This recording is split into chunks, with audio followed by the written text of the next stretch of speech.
vais commencer avec un mot simple, taxer les riches.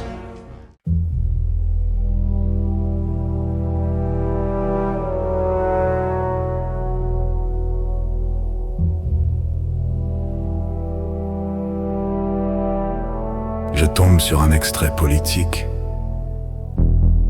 Manon Aubry. Une phrase courte, une phrase qui claque. Je vais commencer par un mot, taxer les riches.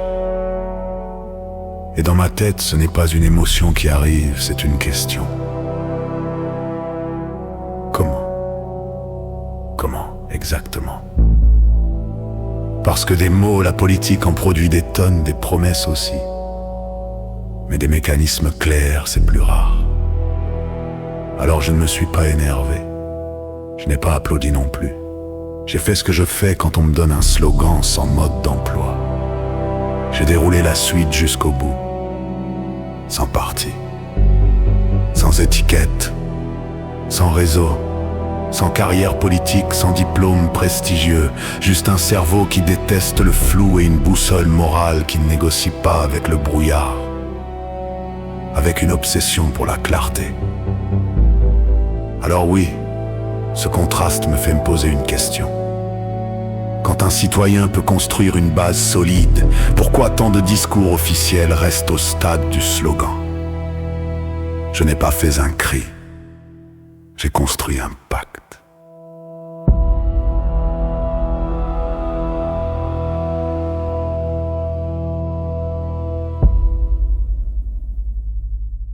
Je l'ai appelé pacte de contribution. Équitable et d'investissement national. Le principe est adulte. On ne punit pas la réussite. On ne s'incline pas devant la fortune. On met des règles stables. On regarde le réel. On pilote par les faits. Si on veut parler de taxer les riches intelligemment, on commence par une règle simple.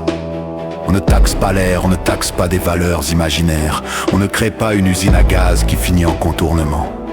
On taxe quand l'argent devient réel, quand la richesse devient liquide, quand elle est sur la table. 3 leviers, pas 15. Premier levier, l'impôt sur la fortune immobilière. On le rend plus cohérent, plus lisible, plus difficile à contourner. Deuxième levier, les transmissions très élevées.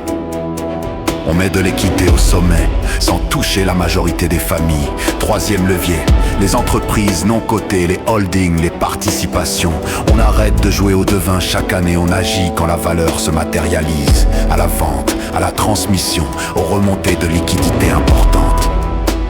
Ça protège l'outil de travail. Ça évite les ventes forcées. Ça respecte l'investissement, mais ça refuse aussi l'idée de posséder énormément sans jamais contribuer. Et surtout, on regarde les effets. On regarde le rendement réel, on regarde les coûts, on regarde la mobilité fiscale, on regarde si le marché se fige, on suit même le nombre de cessions d'entreprises importantes. Et si ça déraille, on ajuste, on corrige, on peut arrêter parce qu'une réforme sérieuse sait se remettre en question. Je vais être honnête jusqu'au bout. L'argent public est fongible. On ne peut pas promettre qu'un euro précis paiera une blouse précise. Donc je ne raconte pas une histoire. Je parle d'une priorité politique claire. Santé, école, justice. Et chaque année, un rapport public, recettes, coûts, effets, résultats. Voilà ce que ça change pour le pays. Moins de guerre entre pro-riches et anti-riches. Plus de stabilité, plus de sérieux, plus de cohésion.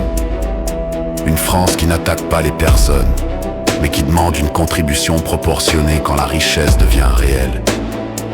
Alors je reviens au point de départ, taxer les riches. Dans un monde adulte, un mot sans mode d'emploi. Ce n'est pas une politique, c'est du bruit.